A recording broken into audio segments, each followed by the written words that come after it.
તો ઉત્તરાખંડના પર્વતોમાં સતત વરસાદ અને બંધમાંથી પાણી છોડવાના કારણે સંગમ ખાતે ગંગા અને યમુના નદીઓમાં પૂરની સ્થિતિ સર્જાઈ છે। અહીં ગંગા અને યમુના બંને નદીઓના પાણીનું સ્તર ઝડપથી વધી રહ્યું છે। બડી હનુમાન મંદિરના ગર્ભગૃહમાં પૂરના પાણી ઘૂસી ગયા હતા। ગંગા અને યમુના નદીઓએ બડી હનુમાનજીનો અભિષેક કર્યો હતો। હવે બગડા અને સલોરીના રહેણાંક વિસ્તારોમાં પણ પૂરના પાણી ઘૂસવા લાગ્યા છે। ગંગા અને યમુના નદીઓના પાણી છલકાઈ જવાના કારણે બક્ષી ડેમથી નાગવાસુકી મંદિર થઈને સંગમ જતો ગંગા રસ્તો પણ સંપૂર્ણપણે ડૂબી ગયો છે। પૂરના કારણે નાગવાસુકીની આસપાસના ડઝન બંધ ઘરો તરફ જતા રસ્તાઓ પાણીમાં ડૂબી ગયા। જે રસ્તાઓ પર પહેલા વાહનો દોડતા હતા ત્યાં હવે હોડીઓ દોડવા લાગી છે। मुरादाबाद से आए हैं, हमारा 3rd टाइम विजिट है। इससे पहले हम एक बार कुंभ में आए थे और उसके पहले एक बार आए थे, तो हमने सोचा था अब यहाँ पे दोबारा मतलब तीसरी बार स्नान करेंगे, बट यहाँ पे अब बिल्कुल कुछ है ही नहीं स्नान करने जितना, तो अब बस हम यहीं से जाएंगे। उत्तराखंड के पहाड़ों में लगातार बारिश हो रही है और बांधों से भी पानी छोड़ा जा रहा है, जिसके चलते संगम नगरी प्रयागराज में गंगा और यमुना दोनों नदियां उफान पर हैं। आप देख सकते हैं कि इस वक्त मैं गंगा पथ पर मौजूद हूं, जो नाग वासुकी के लिए मार्ग जाता है। 2019 के कुंभ के पहले इसे यहाँ पर खड़ंजा मार्ग बनाया गया था और यहाँ पर अब पूरी तरह से पानी भर गया है। और आप देखिए कि सामने जो बघाड़ा का इलाका है, उधर सलोरी का इलाका है, इन तमाम इलाकों में पूरी तरह से पानी ही पानी नजर आ रहा है। नावें आप देखिए कि किस तरह से यहाँ हिचकोले खा रही हैं। जिस तरह से समुद्र में तेज लहरें उठती हैं, वैसी लहरें यहाँ पर हवा के साथ इस बाढ़ के पानी में नजर आ रही हैं। तमाम जो घर हैं यहाँ पर किनारे आप देख सकते हैं कि ये घर भी डूब गए हैं। कुछ बच्चे हैं जो कि इस पानी में नहा रहे हैं, वो यहाँ पर लुत्फ उठा रहे हैं इसका। लेकिन जो संपर्क मार्ग है यहाँ से नागवासुकी की ओर जाने का और संगम जाने का, वो मार्ग अब जो है पूरी तरह से कट गया है।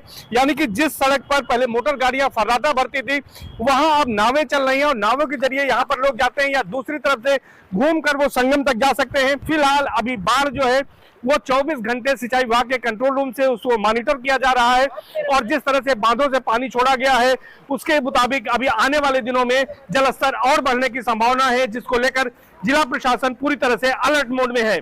सर्वेश दुबे, न्यूज़ 18 प्रयागराज।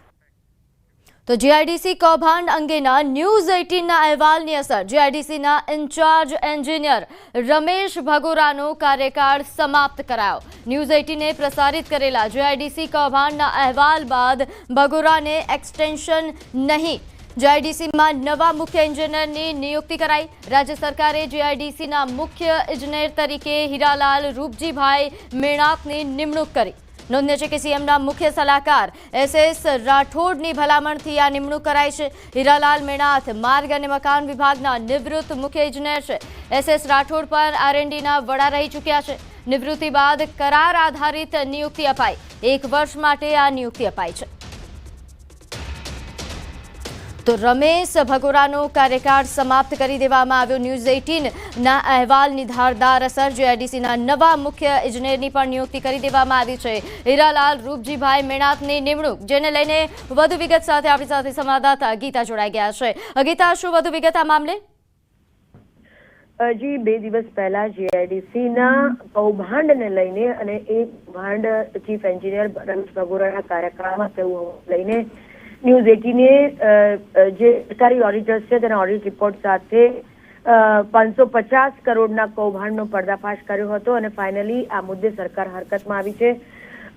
રમેશ ભગોરાનો કાર્યકાળ સમાપ્ત કરવામાં આવ્યો છે, તેને એક્સટેન્શન નથી આપવામાં આવ્યું અને નવા ચીફ એન્જિનિયર જીઆઈડીસીના નવા ચીફ એન્જિનિયર તરીકે હવે હીરાલાલ રૂપજીભાઈ મેણાતને નિમણૂક અપાઈ છે। હું આપને જણાવવા માંગીશ કે સીએમના મુખ્ય સલાહકાર એસએસ રાઠોડની ભલામણથી આ નિમણૂક કરવામાં આવી છે। હીરાલાલ મેણાત અગાઉ માર્ગ અને મકાન વિભાગના મુખ્ય એન્જિનિયર રહી ચૂક્યા છે। હાલ તેઓ નિવૃત્તિ પર છે અને નિવૃત્તિ બાદ તેમને હાલ કરાર આધારિત એક્સટેન્શન આપવામાં આવ્યું છે। જી આભાર માહિતી આપવા બદલ।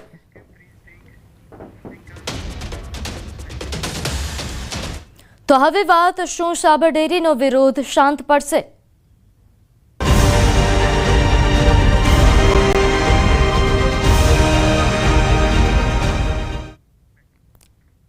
સાબર ડેરીની ભાવફેરની જાહેરાત છતાં પશુપાલકો અલગ અલગ મુદ્દાઓને લઈને પશુપાલકો અડગ દેખાઈ રહ્યા છે। 20 થી 25% નફાની પશુપાલકોની માંગણી છે।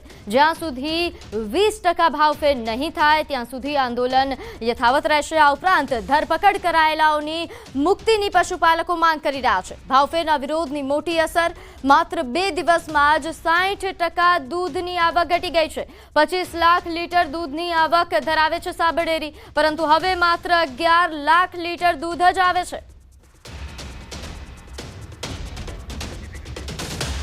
તો આ તરફ અરવલ્લીના ગામડાઓમાં પણ સાબર ડેરીને લઈને ઉગ્ર વિરોધ થઈ રહ્યો છે। મોડાસા નડિયાદ સ્ટેટ હાઈવે પર દૂધની નદીઓ વહી દૂધ મંડળીઓમાંથી દૂધ ભરી જતા વાહનનું દૂધ હાઈવે પર જ ઢોળી દેવાયું। હીરાપુર, હીરાખાડી, આ ઉપરાંત રોહિતનગર મંડળીમાંથી ભરાયું હતું દૂધ। કોંગ્રેસ કાર્યકરો અને પશુપાલકોએ વાહન રોકીને વિરોધ કર્યો। દૂધના કેન સ્ટેટ હાઈવે પર ખાલી કરીને વિરોધ કરવામાં આવ્યો। તો સાબરકાંઠા અને અરવલ્લીમાં આંદોલન વધુ ઉગ્ર બની રહ્યું છે। સાબર ડેરી ભાવફેર મામલે હજુ પણ આંદોલન યથાવત છે। પશુપાલકોનો વિરોધ તેમજ ડેરીએ પોલીસ રક્ષણ આ વિરોધ સામે આપ્યું છે। નોંધનીય છે કે દૂધના ટેન્કરે પોલીસ બંદોબસ્ત વચ્ચે લઈ જવાઈ રહ્યા છે। દૂધના ટેન્કરને પોલીસે એસ્કોર્ટ કર્યા।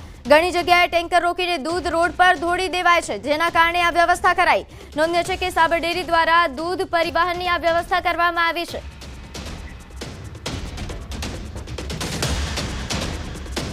ત્યારે હાલ આ મામલે વધુ વિગત સાથે આપણી સાથે સંવાદદાતા ઈશાન લાઈવ જોડાઈ ગયા છે। ઈશાન, હજુ પણ પશુપાલકોનો વિરોધ યથાવત છે, આંદોલન યથાવત છે, વચ્ચે સાબર ડેરી દ્વારા દૂધ પરિવહનની જે નવી વ્યવસ્થા કરાઈ તેને લઈને વધુ વિગત। પ્રીતિ, ચોક્કસ કે સાબરકાંઠા જિલ્લામાં સાબરકાંઠા અને અરવલ્લી જિલ્લામાં અત્યારે હાલ તો જે પશુપાલકોનો વિરોધ છે યથાવત જોવા મળી રહ્યો છે। ખાસ કરીને જે દૂધની માંગ હતી જે સાબર ડેરીમાં પ્રતિદિન 25 થી 28 લાખ જેટલું લીટર દૂધ આવતું હતું, પરંતુ અત્યારે હાલ જે દૂધ છે દૂધનો આંકડો માત્ર 10 લાખ થી 11 લાખ લીટર દૂધ થઈ ગયું છે। તમે દ્રશ્યોમાં જોઈ શકો છો તે પ્રમાણે જે પશુપાલકો છે જે હવે દૂધ ઢોળી નથી રહ્યા, પરંતુ જે દૂધ જરૂરિયાતમંદો હતા તો જે શાળાના બાળકો છે તે શાળાના બાળકોને આ પ્રકારે દૂધ ગરમ કરીને સ્કૂલના બાળકોને દૂધ પીવડાવવામાં આવી રહ્યું છે। અને જે એક રીતે જે દૂધ ન ઢોરવાનું પણ કામ કરવામાં આવ્યું છે। ખાસ કરીને અહીંયા કેટલાક પશુપાલકો છે જે દૂધનો વેડફાટ નથી કરતા, પરંતુ જે જરૂરિયાતમંદોને આપી રહ્યા છે। તો આપણી સાથે પશુપાલક જોડાયા છે, તમે દૂધનો વેડફાટ નથી કરતા અને જે જરૂરિયાતમંદોને આપી કઈ રીતે પીવડાવો છો દૂધ? જે દૂધ મંડળીમાં દૂધ આપવાનું આપણે બંધ કર્યું છે અને દૂધનો બગાડ થતો હતો, લોકો દૂધ રસ્તા પર ઢોળી દેતા હતા, એના બદલે અમે એવું વિચાર્યું કે આ દૂધ કોઈકના મોઢે જાય। અમે પશુપાલકોએ મહેનત કરીને સવારે વહેલા ઉઠીને દૂધ કાઢ્યું હોય, હવે એ ફેંકી દઈએ એ ખરાબ કહેવાય। તો અમે લોકોએ એવું વિચાર્યું છે કે બાળકોને દૂધ પીએ, બાળકો સાથે ગરીબો અને આજુબાજુના ગામમાંથી જે લોકો દૂધ ખરીદી નથી શકવાના એ લોકોને અમે દૂધ વેચણી કરવાના છીએ। શું માંગણી છે, કેટલા ટકા ભાવ મળવો જોઈએ? 20% વધારવાની માંગણી છે પશુપાલકોની। સંચાલકો દ્વારા કોઈ જવાબ આપવામાં આવ્યો નથી।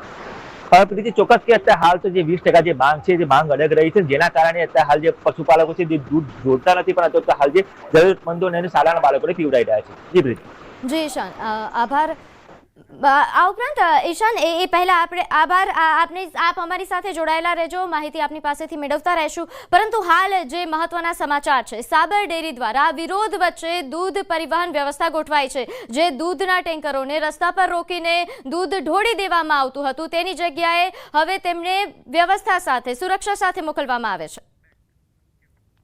તો આ તરફ અરવલ્લીમાં પશુપાલકોએ મફતમાં દૂધ વેચ્યું। વાડિયાદ કોકાપુર ગામના પશુપાલકોએ મોડાસામાં દૂધ વેચ્યું। 200 લીટર દૂધના 400 પાઉચ બનાવી વેચવામાં આવ્યું। દૂધનો વેડફાટ ન થાય તે માટે નવી પહેલ શરૂ કરાઈ।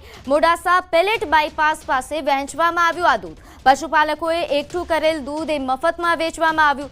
દૂધ મેળવવા માટે લોકોની પડાપડી પણ જોવા મળી। તો અરવલ્લીથી આ દ્રશ્યો છે। અહીં પશુપાલકોએ વિરોધ દર્શાવવા માટે દૂધ ઢોળવાને બદલે પશુપાલકો દ્વારા આ દૂધની વહેંચણી કરવામાં આવી। તો વાડિયાદના કુકાપુર ગામથી આ દ્રશ્યો છે કે જ્યાં દૂધનો વેડફાટ ન થાય તેના માટે મોડાસા પેલેટ બાયપાસ પાસે દૂધ વેચવામાં આવ્યું। પશુપાલકો દ્વારા આ દૂધ લેવા માટે લોકોની પડાપડી પણ જોવા મળી। નોંધનીય છે કે આ દૂધ મફતમાં વેચવામાં આવી રહ્યું છે। દૂધ મેળવવા માટે લોકોની લાંબી કતારો લાગી। તો હવે નજર કરીએ અન્ય સમાચારો પર. તો અમદાવાદમાં વિરોધ કરનારાઓની પોલીસે અટકાયત કરી.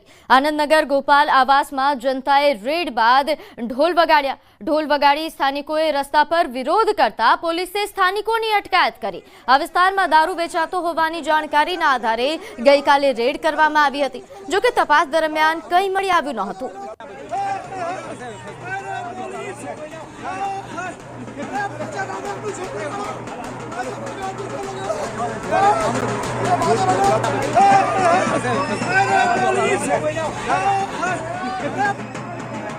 કોઈ પણ પ્રકારનો વિરોધ પ્રદર્શન નહોતો. આ લોકોનો અવાજ હતો.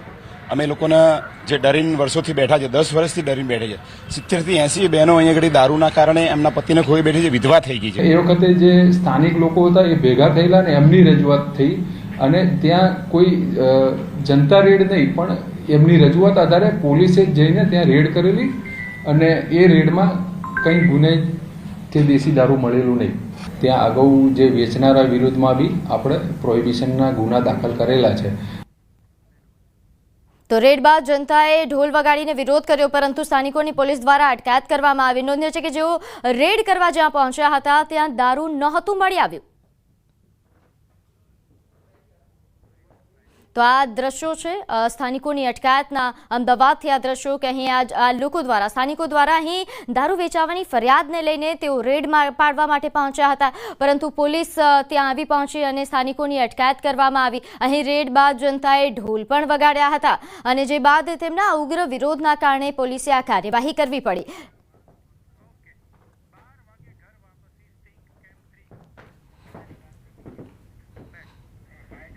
તો હવે વાત 12 વાગે ઘર વાપસીની.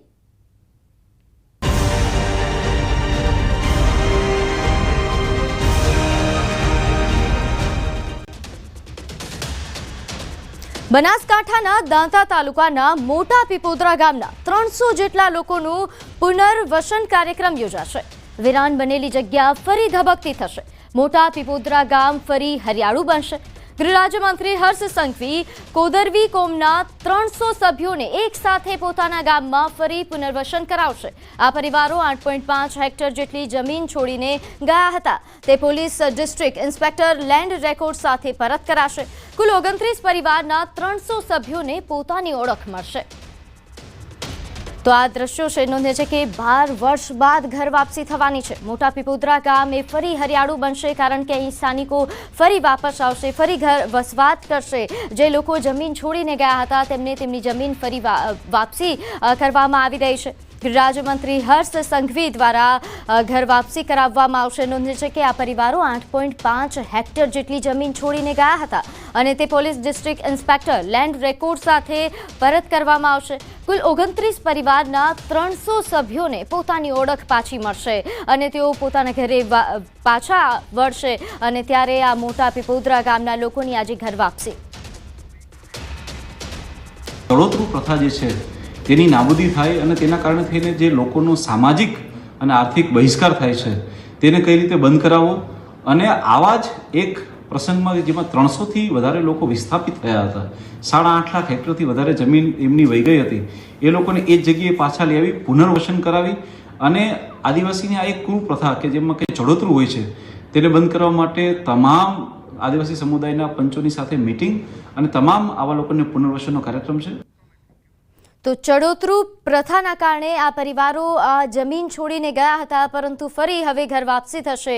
આ ગામ કે જે હવે વેરાન બની ગયું હતું તે ફરીથી હરિયાળું બનશે, કારણ કે અહીંના સ્થાનિકો, અહીંના માલિકો ફરીથી પરત ફરી રહ્યા છે અને તેમના દ્વારા ફરી અહીં વસવાટ શરૂ કરવામાં આવશે. નોંધે છે કે 29 આદિવાસી પરિવારો અહીં જમીન છોડીને ગયા હતા. ચડોતરું પ્રથાના કારણે જમીન છોડીને ગયા હતા અને ફરીથી ત્યારે જ્યારે તેઓ ઘર વાપસી કરવાના છે, ગૃહ રાજ્યમંત્રી હર્ષ સંઘવી દ્વારા તેમને ઘર વાપસી કરાવવામાં આવશે.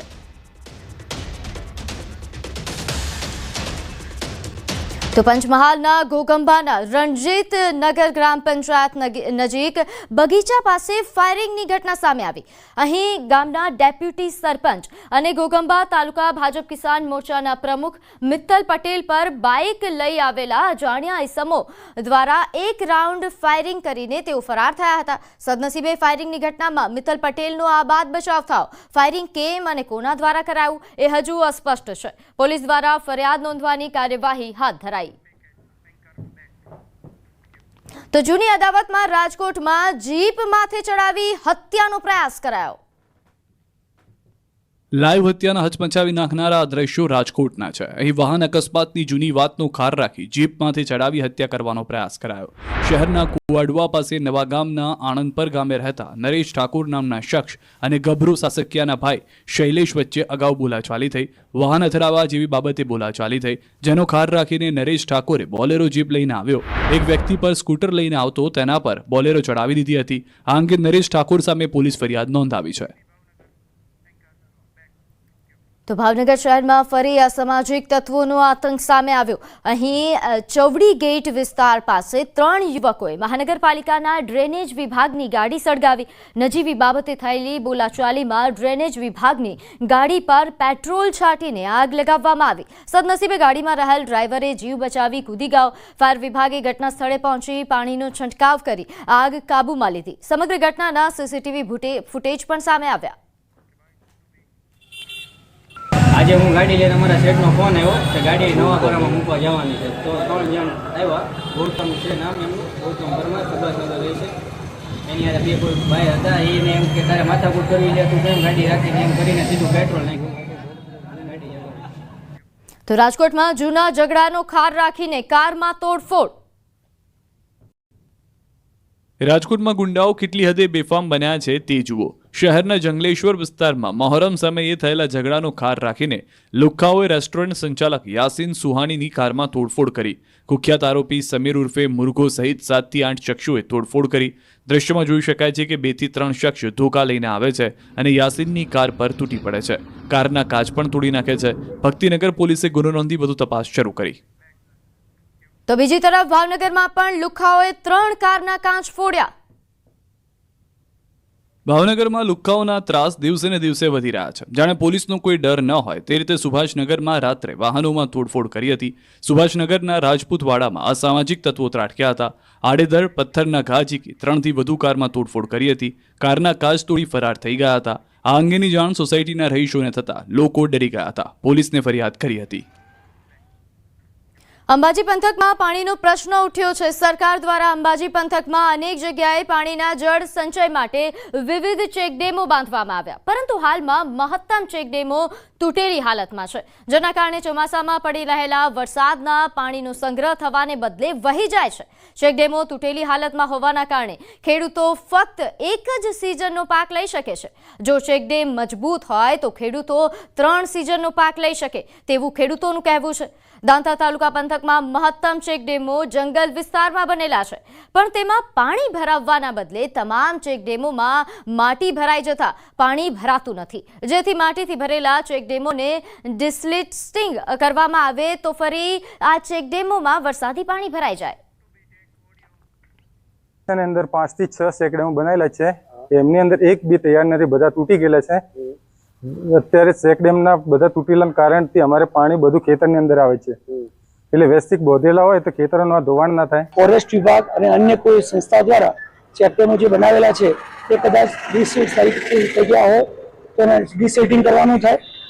ધારો કે અમારી તાલુકા પંચાયત દ્વારા કોઈ કામ થયું હશે તો જોડાઈ લઉં છું, અને સિંચાઈ વિભાગ અને ફોરેસ્ટમાં કદાચ કામ બાકી હોય તો એ સંસ્થાઓને પણ મારે તો હું જાણ કરી ડિસેટિંગ કરવામાં સૂચના આપી. રાજ્ય સરકાર દ્વારા અંતરિયાળ વિસ્તારોમાં ખાસ કરીને પાણીના જળ સંચય માટે અને પાણીનો સંગ્રહ થાય તે માટે રહીને વિવિધ ચેકડેમો જે તે વિસ્તારમાં બનાવતી હોય છે, પણ ચોક્કસપણે કહી શકાય છે કે અંબાજીથી દાંતા પંથકમાં આવા અનેક ચેકડેમ બનાવાય છે, પણ ચેકડેમ જે છે માત્ર ખોટો ખર્ચો થયો હોય તેવું લાગી રહ્યું છે. આપને બતાવવા માંગીશ કે મારી સામે જે ચેકડેમ છે એ ચેકડેમ છે લાખો રૂપિયાના ખર્ચે બંધાયો છે, પણ હાલ તબક્કે જે ચેકડેમ છે જે તૂટેલો જોવા મળી રહ્યો છે અને તેના અંદરથી પાણી વહી રહ્યા છે. એટલું જ નહીં, અન્ય એ મારી બાજુમાં એક બીજો ચેક ડેમ છે એ આપને બતાવીશ કે અડધો તૂટી ગયો છે અને હજી એમાં તિરાડો પડેલી છે કે જેના અંદર પાણીનો ભરાવો થયેલો છે। એ તૂટેલા ચેક ડેમ અને જે નદી છે, નદીના કારણે જે છે પાણીનું ખેતરોનું ધોવાણ છે, એ ખેતરોનું ધોવાણ પણ અહીંયા જોવા મળી રહ્યું છે।